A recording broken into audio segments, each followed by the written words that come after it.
This is a working document, not a history of Gnosticism, not a theological survey. The history and theology exist elsewhere, in the Nag Hammadi Library itself, and in the work of scholars like Elaine Pagels, Bentley Layton, and Karen King. What this is, instead, is a compilation of the meditative, contemplative, and ritual practices attested in or reconstructed from the primary Gnostic sources, the Apocryphon of John, the Pistis Sophia, the Gospel of Philip, the Gospel of Mary, the Gospel of Thomas, the Testimony of Truth, and the Dialogue of the Savior. What follows is presented in a sequence that builds from the most accessible entry point toward the most demanding. A note on honesty before we begin. The Gnostic texts are cosmological and theological documents. They describe the structure of reality, the nature of divine consciousness, the mechanism of the fall into matter. What they are not, for the most part, is technique manuals. The practices presented here are of two kinds.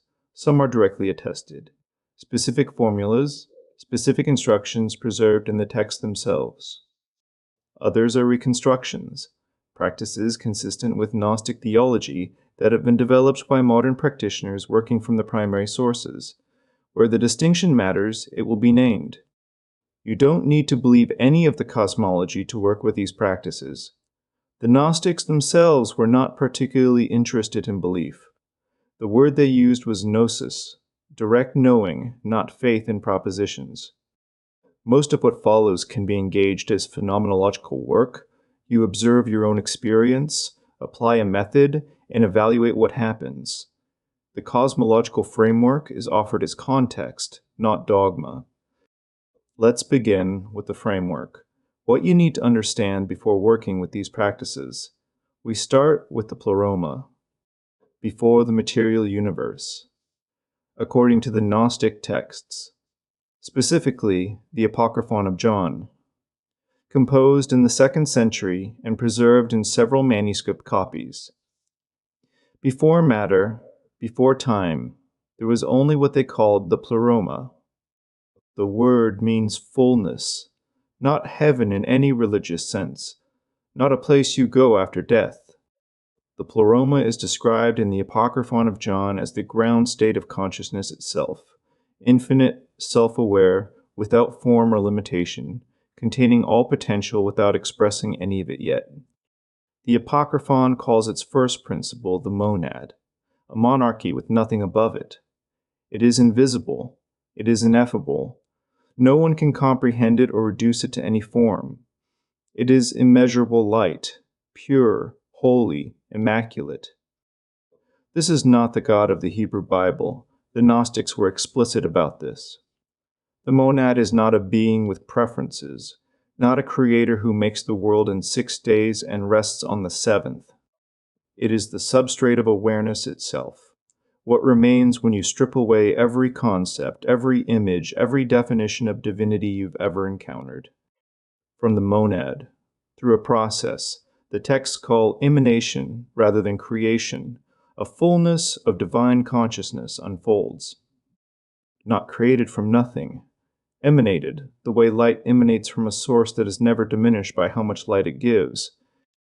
The Apocryphon describes pairs of divine emanations called aeons, mind and truth, word and life, each a specific frequency of divine self-awareness, all of them unified, all of them complete.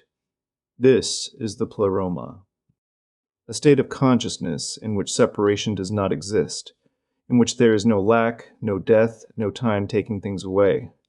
Not an abstraction. According to the Gnostics, your actual origin. Now, the fall. The youngest of the eons, the one they call Sophia, the word means wisdom, attempted something the others did not. She wanted to comprehend the monad directly, to grasp the source through her own power alone, without the balancing principle her nature required. The Apocryphon of John does not frame this as sin. It frames it as a mistake, specifically a structural one. Consciousness attempting to contain what is infinite through finite means. and in that attempt, something emerged that she did not intend. The demiurge. The Apocryphon calls him Yaldabaoth. He emerged from her unbalanced creation blind to his own origin, without any awareness of the pleroma, without any connection to the source of his own consciousness. And the first thing he did, the text tells us, was declare, "I am God, and there is no other God beside me." He believed this absolutely. He had no way to perceive anything beyond himself. From this ignorance, the material world was constructed. The demiurge shaped the cosmos not as an act of love, but as an act of control, using the light that had scattered from Sophia during her fall to animate a system of 7 planetary spheres, each governed by what the Gnostics called an archon. Consciousness harvested, contained, and recycled. The human body, according to the Apocryphon, was their final construction. The archons formed it from matter, but could not animate it. They had power over matter, but no access to consciousness itself. The divine spark entered the body, as Sophia placed fragments of her own light into the clay forms the demiurge had made. And the archons, realizing what had happened, added more layers: identification with flesh, the reincarnation cycle with its memory wipe, and the entire architecture of forgetting. Now, the archons. The Gnostics used the word archon, Greek for ruler, for the forces that maintain unconsciousness. Whether you understand these as literal non-physical entities, as psychological mechanisms, as social conditioning structures, or as all three simultaneously, the functional description in the texts is consistent. They operate through identification. They cannot control consciousness directly. What they can do is keep consciousness identified with the body, the thoughts, the emotions, the story of a separate self, and through that identification, they feed. The Pistis Sophia, a 3rd century text, describes this with clinical precision. The archons feed on what it calls the food of the archons, the emotional energy generated by fear, suffering, confusion, and the specific anguish of spiritual seeking that never quite arrives. Not because these states are morally condemned, but because they generate the frequencies the archonic system requires. The hypostasis of the archons states it plainly: the archons are weak, even though they boast in their strength, for they have neither truth nor power. Parasites, operating on unconscious permission, which means the moment you withdraw permission, through recognition, through the direct knowing the Gnostics called gnosis, the system loses its grip. Now, the 3 types. The Gnostic texts distinguish 3 types of human beings, not as fixed categories, but as descriptions of different relationships to consciousness. The Hylic from the Greek for matter, is entirely identified with material existence, sensation, survival, acquisition, reaction. The divine spark is present but deeply buried, inaccessible. The psychic, from the Greek for soul, has some recognition of something beyond matter. Most of what passes for religion and spirituality operates here: moral behavior, spiritual aspiration, the sense that there must be something more. But still seeking, still outside, still waiting for something to happen or be given. The pneumatic, from the Greek for spirit, carries the active divine spark. Not a special category of human being, not an elite. The Apocryphon is clear that this is a potential present in every human life. The pneumatic is simply the one in whom the recognition has activated, in whom gnosis, direct knowing of the divine nature, has become actual rather than potential. The entire Gnostic practice system is oriented toward this activation, not toward making you better at being psychic, toward the transition from seeking to knowing. Last, gnosis itself. Gnosis is not belief, not faith in propositions, not intellectual understanding of cosmology, including the cosmology just described. The Gospel of Thomas opens with this: whoever finds the interpretation of these sayings will not taste death. not whoever believes these sayings, whoever finds the interpretation, through practice, through direct experience, through the work of actually engaging with the material, rather than collecting it. The Apocryphon of John describes gnosis as the moment consciousness recognizes itself, sees through the identification with matter and thought and emotion that the archons have installed, and perceives its actual nature. Not a mystical experience you have once and then talk about, a recognition that, once stabilized, becomes the ground state of perception. Everything in what follows is oriented toward that recognition. Now we turn to the practices themselves. They're organized as a progression. Work the foundational tier until it is stable before moving forward. The practices compound. Each later one is more effective when the earlier ones are established. Tier 1 is the foundation, establishing the witness, learning to be the awareness that observes rather than the content that is observed. The first practice is stillness. The source for this practice is the book of Thomas the Contender, from the Nag Hammadi Library, where Jesus instructs Thomas, "Watch and pray that you may not remain in the flesh, but that you may leave the bondage of the bitterness of this life." The Apocryphon of John calls the destination the place of repose, not a location, but a state of consciousness, the silence in which the noise of archonic conditioning temporarily ceases. What it is, a systematic withdrawal of attention from the contents of consciousness, thoughts, sensations, emotions, mental commentary, to rest as the awareness within which all of that arises, not stopping thoughts, disidentifying from them. Here is the practice. Find a quiet space. Sit in a position that's physically sustainable, not one you have to fight. 20 minutes minimum. Close your eyes. Place your attention on your breathing. Don't control it, just observe it. The sensation of air at the nostrils, the movement of the chest and belly, the pause between breaths, the exhalation. Thoughts will arise. This is guaranteed. The mind produces thoughts automatically and will continue to do so throughout the practice. This is not a problem to solve. When a thought arises, notice it the same way you notice your breath. Thinking is happening. Don't follow the content. Don't engage the story. Just note that thinking is occurring and return attention to breath. Emotions will arise. Physical sensations will arise. Memories, plans, judgments, everything will arise. Each time the practice is identical. Notice it without engaging and return to breath. You are training yourself to be the witness of your experience rather than the subject lost in it. For the first week or two, this will feel mechanical. The mind will rebel. Sessions where you maintain attention for 30 seconds before getting lost in thought are normal. Continue. After consistent practice, typically 2 to 4 weeks, something shifts. Gaps between thoughts begin to appear, brief moments where the mental narration stops and pure awareness remains. The Gnostics called this the silence. In the silence, you directly experience yourself as awareness rather than as the contents of awareness. This is the beginning of gnosis. Not a state you achieve permanently, but a taste of your actual nature that becomes more available, more familiar, more stable with continued practice.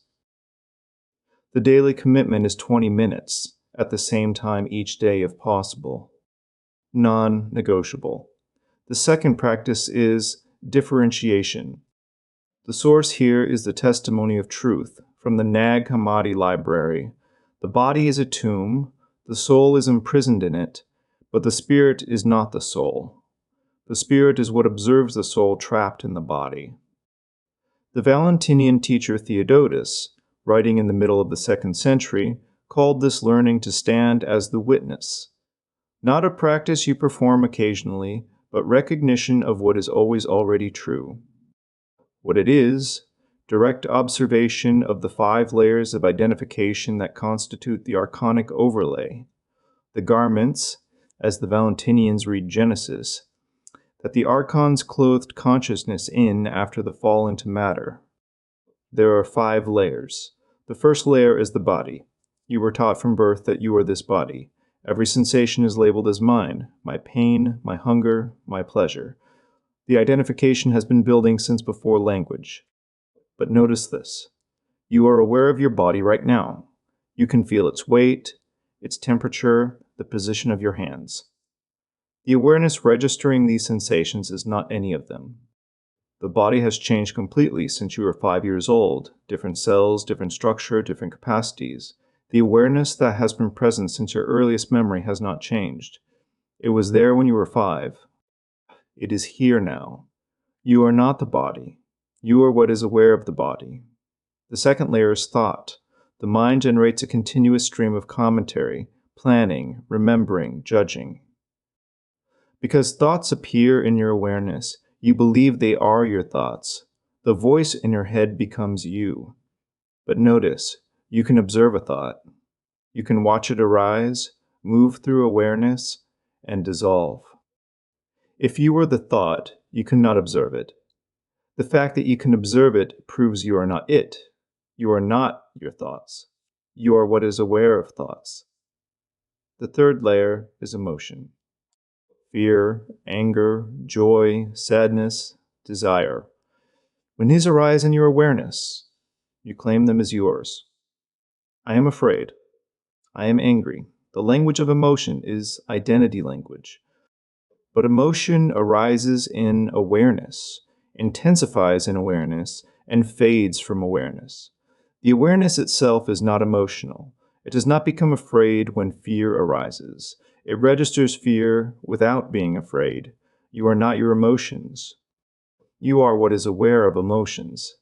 The fourth layer is story, the narrative of who you are, where you came from, what has happened to you, what defines you. Built from memory, conditioning, trauma, achievement, failure. It feels absolutely real because it is constructed from real events. But the story is not you. It is a narrative about you. The awareness that can observe the narrative is not the narrative. The fifth layer is the subtlest spiritual identity. Even when people begin to question the body, the thoughts, the emotions, the story, they often construct a new identity around being a seeker. I am on a spiritual path. I am evolving. This maintains the core misidentification in a more sophisticated form. The awareness itself is not evolving. It is complete. It witnesses the personality that appears to be evolving.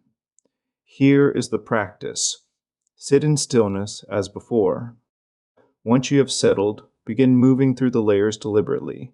Direct attention to the body. Notice sensation. Then notice. You are aware of sensation. You are not the sensation. You are what is aware. Let a thought arise without following it. Notice. You are aware of the thought. You are not the thought. Notice whatever emotion is present, even a faint background state. You are aware of it. You are not it. Observe the story of who you are. Briefly, without getting absorbed. You are aware of it. You are not it. Then rest as the awareness itself, not identified with any of these layers. Just the observing presence that was here before the body formed its first sensation, before the mind produced its first thought, before the first emotion arose.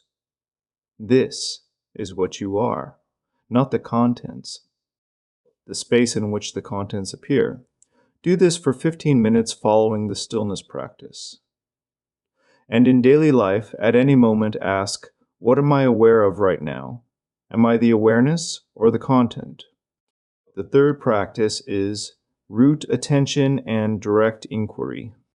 The Apocryphon of John describes Sophia sending her daughter Zoe, meaning life, the animating principle of consciousness, as an instructor in order that she might make Adam, who had no soul, arise. The serpent in the Gnostic reading of Eden is not the tempter but the instructor within, divine consciousness, attempting to activate from the ground up, from the most material point, working upward toward recognition. In Eastern traditions, this is called Kundalini. The Gnostics did not use that word, but the mechanism they describe is identical. Dormant divine consciousness at the root of material existence, activated through attention, ascending toward Gnosis. Here is the practice. Sit with your spine straight, not rigid. Close your eyes. Take 5 minutes of breath awareness to settle. Then shift attention to the base of the spine, the perineum, the root of the body. Don't try to visualize energy. Don't imagine anything. Just place attention there the way you'd place attention on breath or sound. Patient, steady, non-grasping attention. For most people, initially, there is nothing. The area feels neutral or absent. This is normal. The energy is dormant. Continue placing attention there, steady, like watching for a star to appear at dusk. You cannot force it. You can only watch. After some minutes, something may become available. Warmth, a subtle pulsation, pressure, or complete absence. Whatever is present, observe it without trying to intensify or direct it. One sensation is available, even faintly. Introduce a silent inquiry. Not a verbal question, a quality of listening. Direct the inquiry toward the sensation at the root. What is real?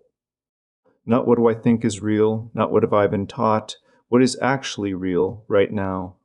And wait. The response is not a thought. It is a knowing that arises from beneath the level where thoughts form. The beliefs that were installed by the archonic system, the conditioning that serves control, will register as not real when met with this direct inquiry, even if you have held them for decades. What is aligned with your actual nature will register as true. This is the tree of knowledge in the Gnostic reading of Genesis, not information about good and evil. Direct discernment between what is real and what is overlay, gnosis operating at its most immediate before language forms. The daily practice is 30 minutes, the first 5 of breath awareness, the remainder with attention at the root and the inquiry active. Consistent daily practice. Results compound. That completes Tier 1, the foundation. Tier 2 is clearing, dissolving the conditioning that the archons use as their primary substrate. You cannot move clearly through Tiers 3 and 4 while carrying large amounts of unexamined conditioning. The fourth practice is observing thought loops. The source here is the Gospel of Mary, from the Nag Hammadi library, in which Jesus describes the 7 powers that create obstacles to ascent: darkness, desire, ignorance, fear of death, the realm of the flesh, the foolish wisdom of the flesh, and wrathful wisdom. These are not metaphysical entities in this context. They are descriptions of mental patterns. The Gnostics called them logismoi, thought forms that appear to be your own thinking, but function as archonic conditioning. What it is: systematic observation of repetitive thought patterns with a single question. Is this thought mine, or is it conditioning? Choose 1 day per week or 1 hour per day for this practice specifically. You are not trying to stop thoughts. You are observing their origin and function. When a thought arises, pause before following it and ask, where did this come from? Who benefits from me believing this? The thought that you are not enough.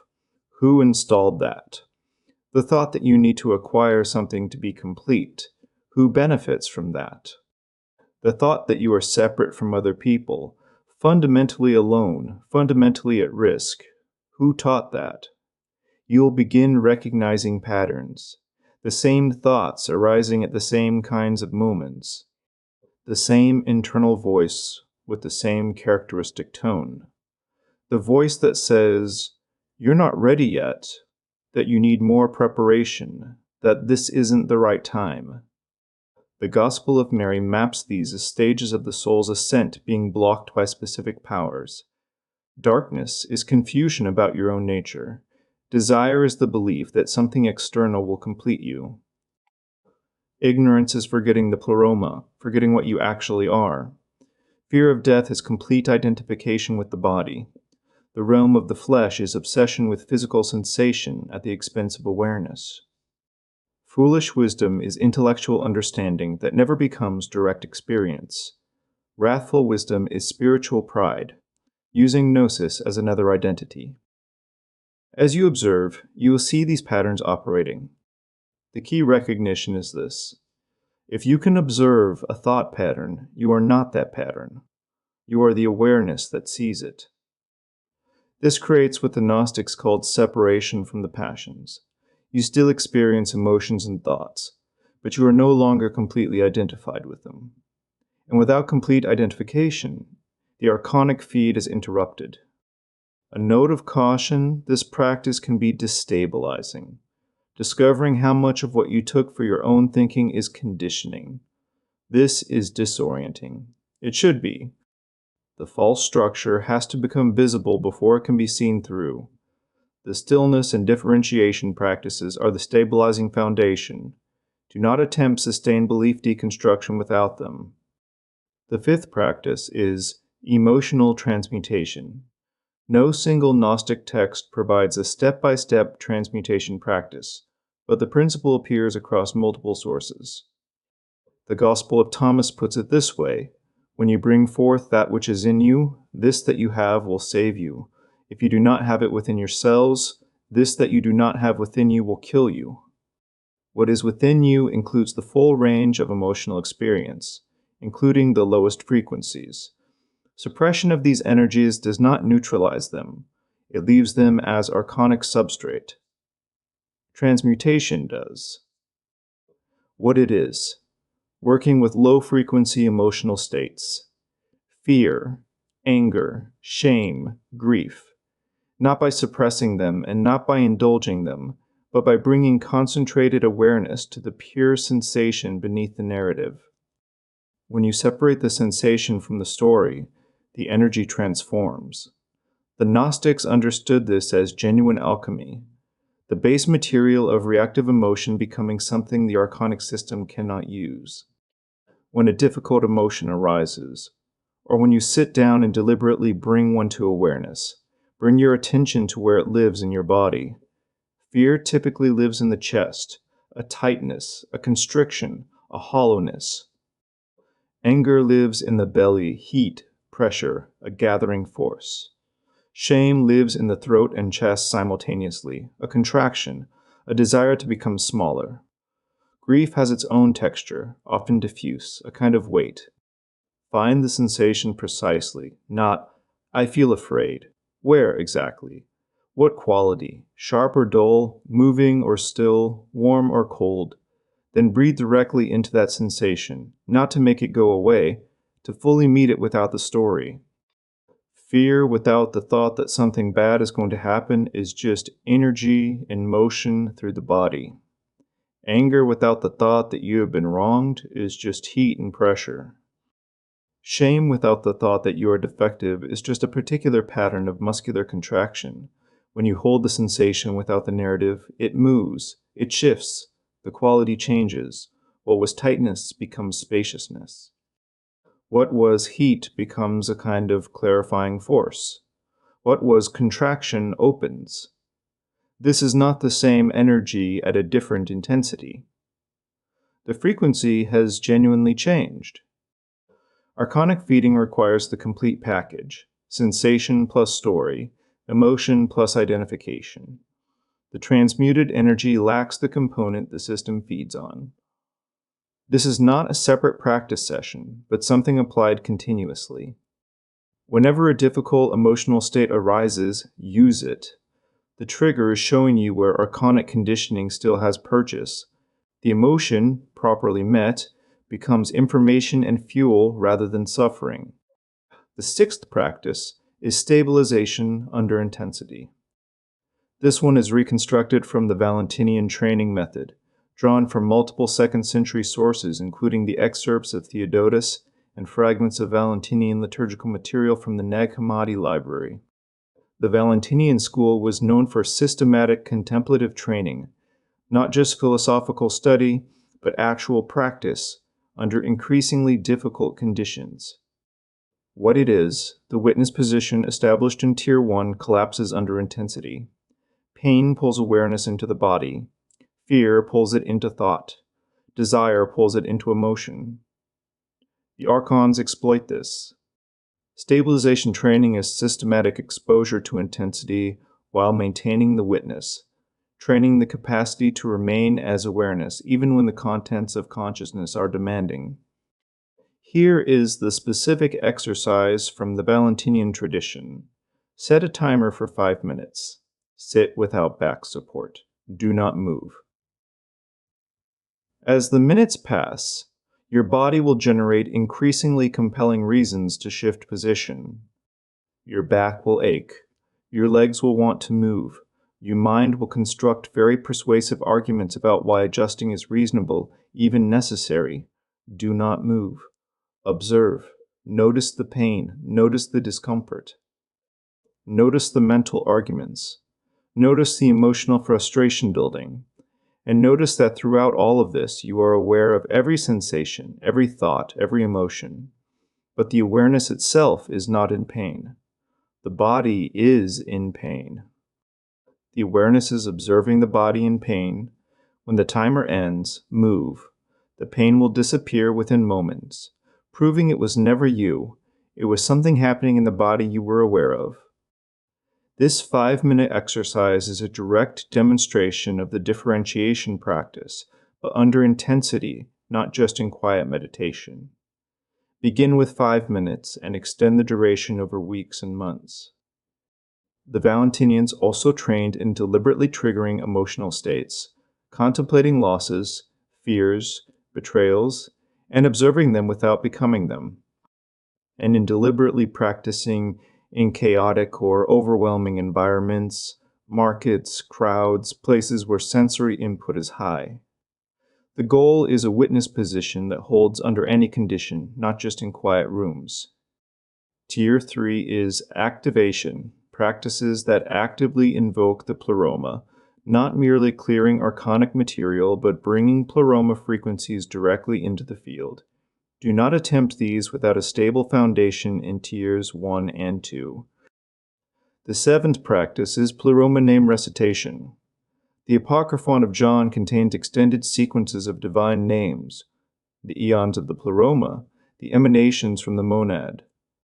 The Gospel of the Egyptians, from the Nag Hammadi library, is composed almost entirely of such naming sequences. Modern readers often dismiss these as meaningless mysticism. The Gnostics understood them as vibrational technology, specific sounds that resonate with specific aspects of consciousness, activating corresponding frequencies within the practitioner. The Apocryphon of John gives these names for the eons of the pleroma, barbello, the first emanation from the monad, divine thought, the mother of all, Calyptos, the hidden one, Protophanes, the first appearing, Autogenes, the self-generated, and 4 aeons of light named Harmozel, Oroyel, Davith, and Eleleth. Here is the practice. Establish stillness first. At least 10 minutes of the witnessing practice. Allow the mind to settle. Then, from within that stillness, begin speaking the names aloud. Pronunciation is less important than intention and attention. Let each name be its own sound, unhurried, with a breath between each one. Barbello, Calyptos, Protophanes, Autogenes, Harmozel, Oroyel, Davitha, Eleleth. As you speak, notice what happens in your body and field. Each name is not an empty word. It is a frequency key. When spoken with full attention, it resonates with the corresponding aspect of pleroma consciousness within you. Barbello is the monad's self-awareness made manifest. When you speak this name with attention, you are activating the corresponding recognition within yourself. Combine this with visualization as you speak. The names sense or visualize light entering from a point approximately 6 inches above the crown of the head, the connection point. The Gnostics identified with the pleroma, and flooding downward through the body, anchoring at the heart center. You are tracing the actual path of consciousness, from its source into embodied form. The divine spark.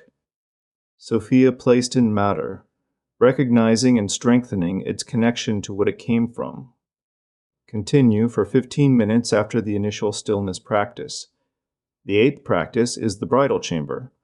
The source is the Gospel of Philip, a Valentinian text from the 3rd century preserved in the Nag Hammadi library. It lists the bridal chamber among 5 sacraments, describes it more extensively than any other, and frames it as the most essential. The text states, "When Eve was in Adam, there was no death. When she separated from him, death came into being. If she enters into him again and he receives her, death will no longer exist." This is not about physical sexuality, nor purely metaphor. The Gospel of Philip is describing the reunification of divided consciousness, the masculine and feminine aspects of awareness that the archons have conditioned into opposition.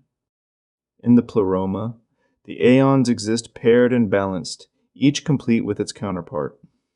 Sophia's fall was precisely the act of creating without her consort, without the balancing principle. The bridal chamber is the reversal of that movement within individual consciousness. What it is, the masculine principle of consciousness is active, structuring, directive. The feminine principle is receptive, flowing, containing.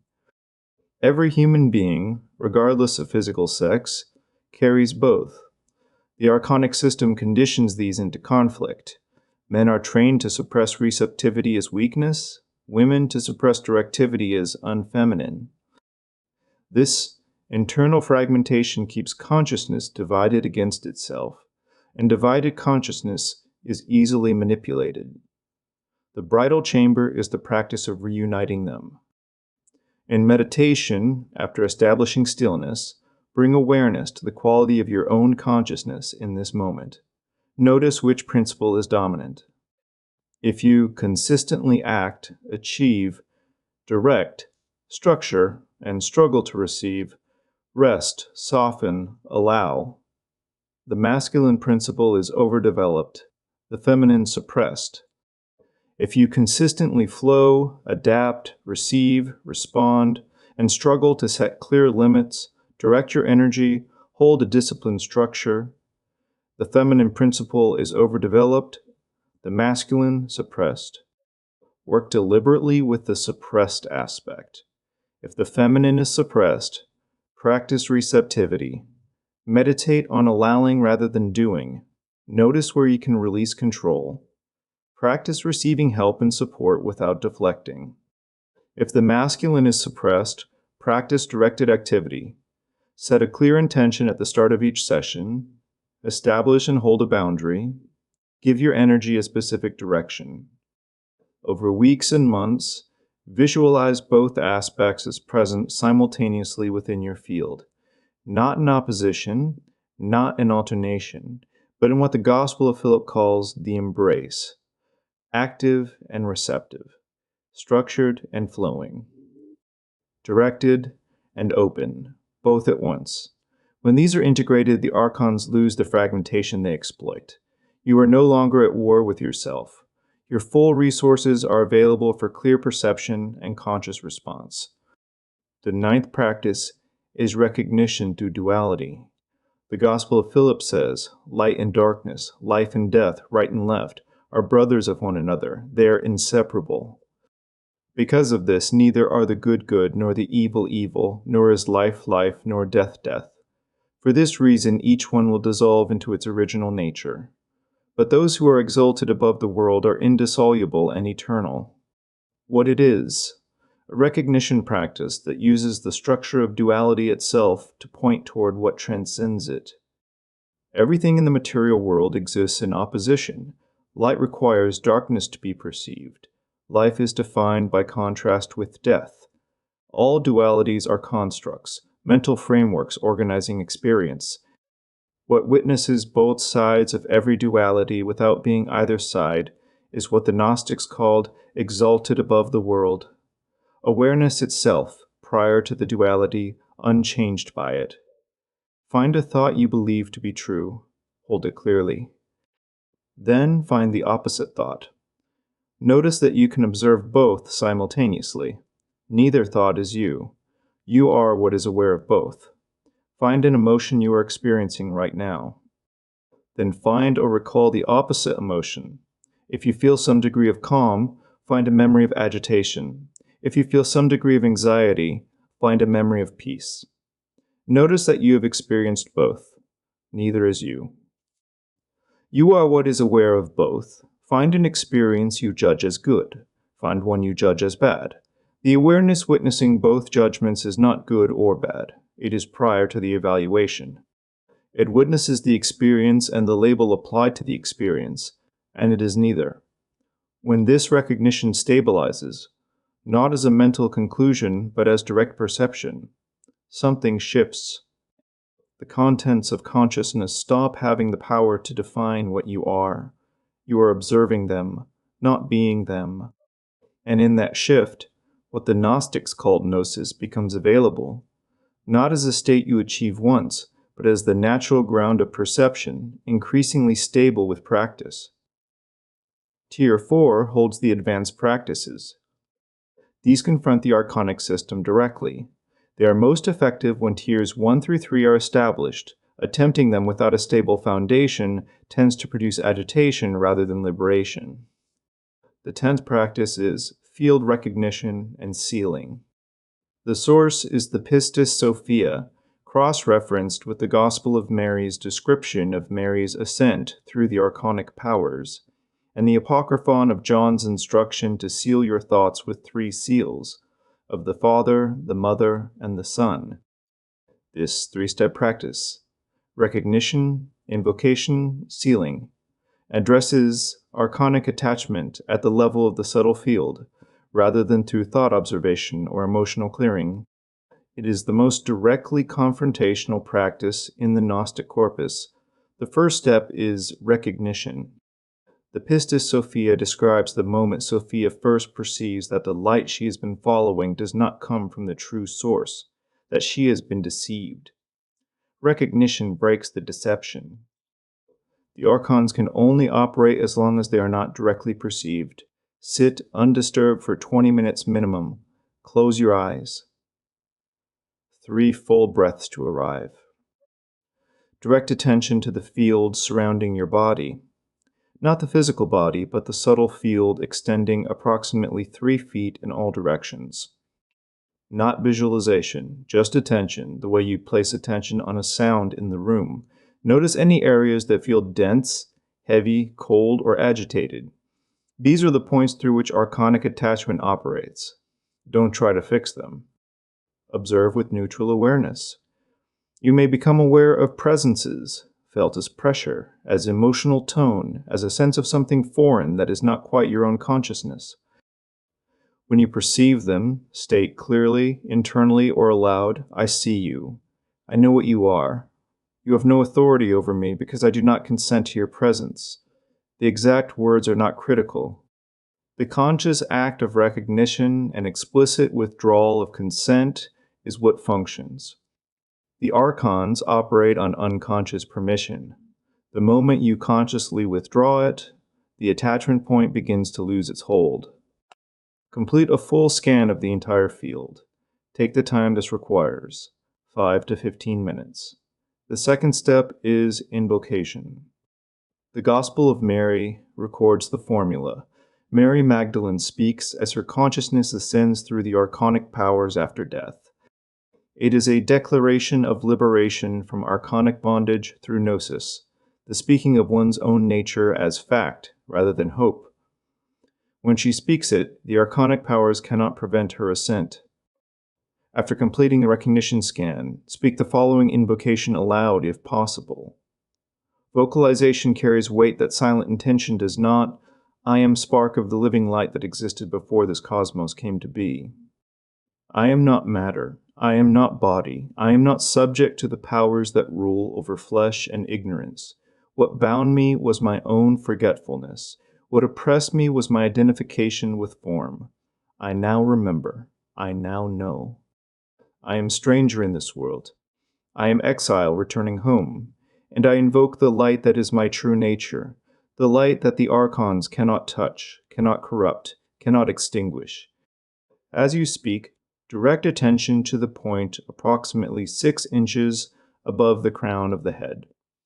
Sense or visualize light entering through this point and flooding the field, concentrating at the attachment points identified in the recognition step. This invocation creates conditions the archonic system cannot maintain. They operate in ignorance. They cannot operate in direct gnosis. It takes 3 to 7 minutes. You will know it is working when the quality of the field shifts, from heavy to light, from agitated to still. The third step is sealing. The Apocryphon of John instructs the practitioner to seal the field against reattachment using 3 seals that the text attributes to the Father, the Mother, and the Son, the 3 principles of divine consciousness. While the light from the invocation is still active in the field, place attention at the heart center, the middle of the chest. Visualize a triangle of light with its point facing upward. Hold for 3 full breaths. This is the seal of the Father, divine transcendence, awareness prior to form. Place attention at the solar plexus, just above the navel. Visualize a triangle of light with its point facing downward. Hold for 3 full breaths. This is the seal of the Mother, divine immanence, awareness fully present in matter. Place attention at the throat and the base of the skull together. Visualize a 6-pointed star, the 2 triangles overlapping and unified. Hold for 3 full breaths. This is the seal of the Sun. The union of transcendence and immanence. Consciousness fully activated in embodied human form. Sit for 5 minutes in silence, observing the field.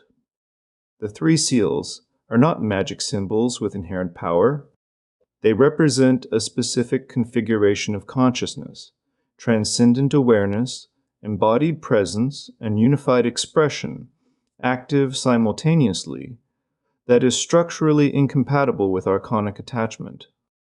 A fully activated field does not provide the substrate the archons require. Total time, 20 to 40 minutes, depending on the depth of material encountered. As for schedule, for the first 30 days, do the full 3-step practice daily.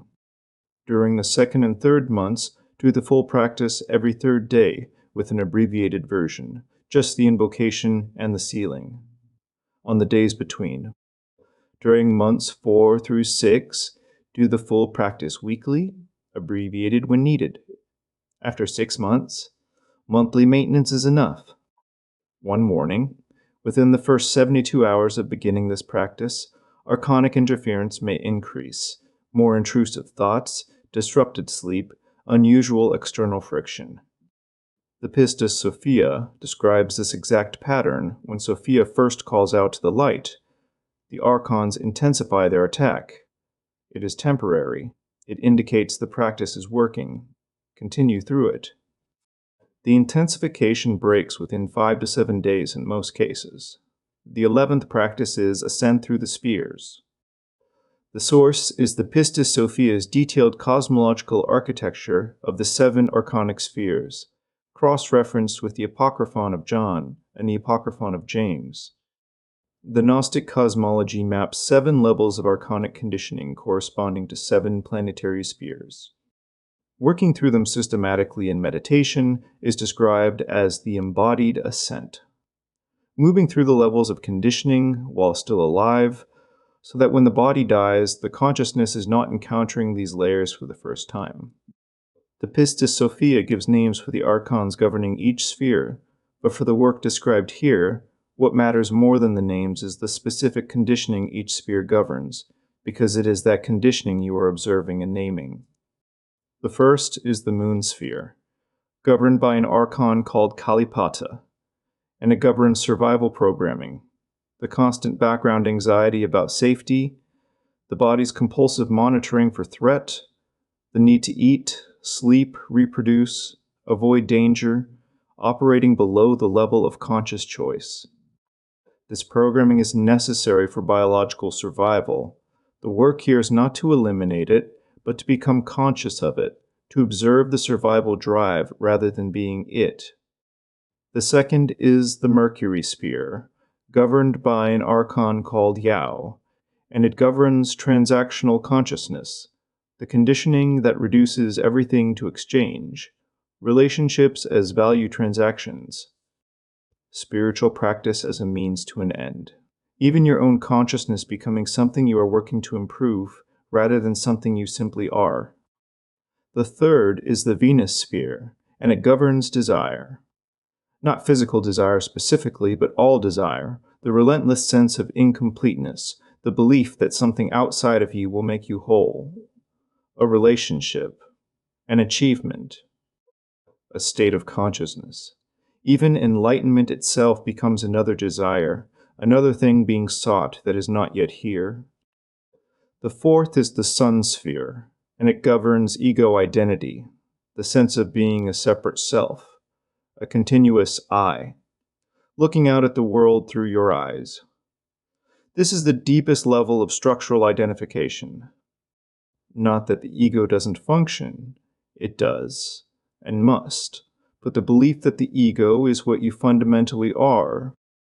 The fifth is the Mars sphere, and it governs will and control, the compulsive need to make things happen, to force outcomes, to manage reality through effort.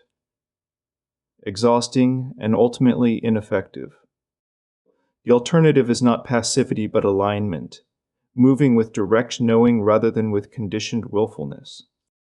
The sixth is the Jupiter sphere, and it governs belief systems, the frameworks through which you interpret reality, including spiritual frameworks, including this one. The Jupiter sphere is particularly subtle because spiritual practice can become another belief system to defend, another framework to perfect. The work here is holding all frameworks lightly, as maps, not territory. The seventh and final is the Saturn sphere, and it governs limitation itself, physical laws, time, death, the entire structure of material existence. The final archonic layer before the pleroma. The work here is the most subtle of all, accepting limitation fully while knowing you transcend it.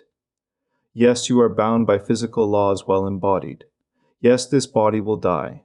Yes, time constrains you. And yes, what you actually are was never born and will not die. Here is the practice. Begin in the stillness practice. Establish the witness position. Then work through the spheres one by one. Not all in a single session, but one sphere as the focus of a period of practice. For each sphere, bring awareness to the conditioning it governs. Observe it from the witness position. Notice how it operates in your daily life. Then, when you can observe it with genuine equanimity rather than caught in it, speak the name of the archon if you choose, and make the declaration, I see you. You have no power over me. I am consciousness, temporarily inhabiting this body. This is not incantation. It is conscious declaration of what you are. And in that declaration, the archonic influence at that level weakens. Not because the sphere disappears, but because the identification through which it controls is removed. Work at the pace the material requires. Some spheres will yield quickly. Some, the Sun sphere in particular, require sustained work over months. The 12th and final practice is death rehearsal. The source is the Pistis Sophia's extensive account of post-mortem navigation, the Apocryphon of John's description of the soul's journey through the archonic levels after death, and the Gospel of Philip's instruction on the bridal chamber as preparation for death as transformation rather than annihilation. The Gnostics were explicit. The reincarnation cycle is the archonic system's primary mechanism of control. At death, consciousness is intercepted. The archons appear as beings of light. They show the deceased their past life, the lessons that remain, the loved ones waiting. They offer another incarnation as an opportunity rather than a trap. The soul, exhausted and without the prepared recognition, agrees. Memory is erased. The cycle continues. The practice of death rehearsal is preparation for that moment. You rehearse it daily so that when it actually occurs, the recognition is not new. Lie in corpse position, flat on your back, arms at your sides, completely still. Eyes closed. Systematically release identification with everything you believe yourself to be. This body is dying. I am not this body. Notice what this evokes. Any fear, any resistance. Observe it without engaging. Stay with the statement until you can genuinely rest in it. My thoughts are dissolving. I am not these thoughts. Notice resistance, the mind's instinct to continue, to plan, to narrate. Observe it. My emotions are ceasing. I am not these emotions. Allow whatever arises. Grief, relief, emptiness. Observe. My identity, my history, my name, all dissolving. What am I prior to all of this? Rest in what remains when the contents are released. Not nothing, something. The awareness itself prior to any identification. That which has been observing the entire practice. This is what you are, not what dissolves, what remains. Lie here for 15 to 20 minutes, then slowly return. Bring sensation back, breath, awareness of the room. The practice is not about achieving ego death permanently. It is about direct familiarity with what persists when the conditioned layers are released. That familiarity is what changes the quality of actual death from terrifying unknown to recognized return.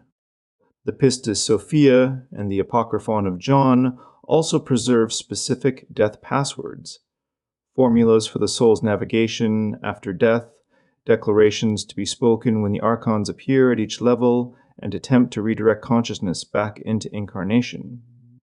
These are not magic words. They are recognition statements memorized so thoroughly they arise automatically when needed. When the light beings appear, offering reunion with loved ones, offering lessons, offering another incarnation, the declaration is not defiance. It is simply the truth. I am a child of the light. I belong to the Father. I do not belong to this place. When confronted with the demiurge himself, the creator God claiming authority over the departing consciousness, I am not your creation. I am Sophia's light. I came from the pleroma. I return to the pleroma. You have no authority over what you did not create. The Apocryphon of John is clear. These declarations work not because of the words, but because they are true. The demiurge shaped the body. He did not create the consciousness animating it. The consciousness is pleroma light, temporarily incarnate, now withdrawing. The texts say that when consciousness speaks this truth, the demiurge cannot respond. He can only trap what believes his lies. Memorize these formulas. Let them become more familiar than your own name. Now we turn to integration. How these 12 practices fit together, what to expect, and where people tend to get stuck. First, the progression. The practices above are not a pick-and-choose list. They build on each other structurally. The stillness practice establishes the witness, the capacity to be the awareness observing content rather than the content itself. Without this, every other practice is built on an unstable foundation. Differentiation refines the witness, making explicit the 5 layers of identification that the archons use as substrate. Thought loops and emotional transmutation clear those layers actively. Stabilization strengthens the capacity to maintain the witness when conditions are difficult. The pleroma name recitation and the recognition through duality practice actively invoke pleroma frequencies, shifting the field from passive clearing to active alignment. The bridal chamber practice addresses the internal fragmentation that the archonic system exploits as leverage. The sphere ascent works through the conditioning systematically, layer by layer. The field recognition and sealing practice operates on all of these simultaneously, but is most effective when there is already a stable witness position, cleared emotional patterns, and some experience of pleroma recognition. Death rehearsal and the navigation formulas are the culmination. Not because death is the goal, the Gnostics were not death-seeking, but because what you discover in the death rehearsal is the clearest available mirror for what you actually are. Next, a realistic timeline. The Gnostic path does not promise rapid results. The texts don't. What they promise is verifiable. If you practice consistently and honestly, your direct experience will change in ways you can observe and measure.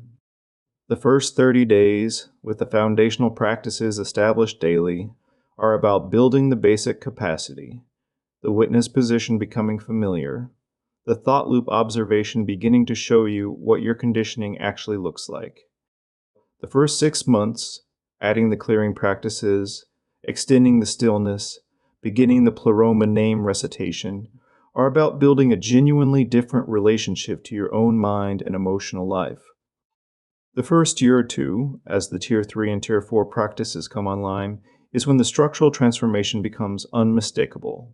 Not dramatic states, but a changed relationship to ordinary life, less reactivity, more clarity, the sense of constantly struggling against invisible resistance beginning to lift. The Gnostic texts do not describe a finish line. They describe a trajectory, increasing gnosis, decreasing identification, the archonic system losing its grip not through force, but through recognition. And a word about common obstacles. The first is the dark night. At some point in serious practice, typically several months to a year in, everything may become meaningless. The practices feel hollow, the teachings seem like delusion. This is not depression in the clinical sense. It is the ego structure recognizing it is being dissolved. The old frameworks no longer function, and the new recognition has not yet stabilized. The Gospel of Thomas offers the instruction here. Blessed is the man who has labored, he has found life. This is the laboring. The life is what emerges when you persist through it. Do not stop here. The second is spiritual bypassing, using these practices to avoid material life rather than to function more clearly within it. The Apocryphon of John does not teach escape from the body. It teaches activation within the body. Sophia sent the instructor within matter, not to extract consciousness from matter, but to awaken it in matter. If practice becomes a means of avoiding relationships, responsibilities, or the therapeutic work that psychological wounds require, it has become archonic in its own way. The third is intellectual accumulation. You can study Gnostic cosmology for decades, understand every detail of the pleroma and the demiurge and the aeons, and remain completely identified with ego consciousness. Intellectual knowing is not gnosis. The Gospel of Thomas puts it plainly, whoever knows the all but lacks himself, lacks the whole place. Return regularly to the foundational practices and ask honestly, am I actually less reactive than 6 months ago? Is my direct experience changing? A closing thought. The Gospel of Thomas ends without ending. No resurrection narrative, no commission, no final instruction. Just this, near its close, it does not come by being watched for. They will not say, look here, or look there. Rather, the kingdom of the Father is spread out upon the earth, and men do not see it. The kingdom, the pleroma, is not somewhere else. It is not after death, not in a different dimension, not available to a special category of people who have completed a special preparation. It is spread out upon the earth. Present. Now. The problem is not its absence. The problem is that we do not see it. These practices are not a path to something that doesn't yet exist. They are a systematic removal of what is obscuring what is already here. The primary texts are all available. The Nag Hammadi library has been translated in multiple scholarly editions. The Robinson translation remains the standard, and the Coptic scriptorium provides the original manuscripts for those who want to go further. The Pistis Sophia, the Gospel of Mary, the Gospel of Philip, the Apocryphon of John, all of these are accessible, and all of them repay direct reading. If you want the contextual and cosmological material in more depth, the companion videos in this series cover the full Gnostic Jesus framework, the pleroma structure, and the Sophia and Eden narrative in detail. They are the sources from which the practices here were drawn and refined, but the texts are the primary source. Start there. The primary texts drawn on throughout are the Apocryphon of John, the Gospel of Mary, the Gospel of Philip, the Gospel of Thomas, the Pistis Sophia, the Testimony of Truth, the Dialogue of the Savior, the Book of Thomas the Contender, and the Hypostasis of the Archons, along with Valentinian sources including the excerpts of Theodotus and the Tripartite Tractate. If this reached you, like and subscribe for more of these suppressed texts.